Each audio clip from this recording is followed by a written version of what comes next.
गेली 12 वर्षापासून हे 40 वर्षांचे ग्रहस्थ तंबाखू चगळत आहेत पहा. आणि ते फक्त एका ठिकाणी न ठेवता तोंडाच्या चारही ठिकाणी ठेवत आहे, दातांच्या आणि गालांच्या मध्ये.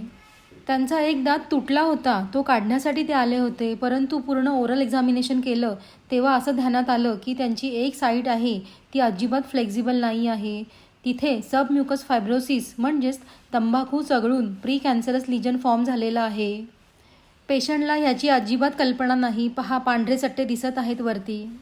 मित्रमैत्रिणींनो, तुमच्याही आसपास जर असं कोणी तंबाखू चगळणारा असेल आणि त्यांचं तोंड उघडत नसेल किंवा मसल टाईट झाले असतील तर त्वरित औषधं घेणं खूप आवश्यक आहे. यामध्ये कॅन्सरचा धोका हा 10 पटीने जास्त असतो. त्यांना समजून सांगितले आणि तंबाखू सोडून द्या असं म्हणून ते तयारी झालेले आहेत.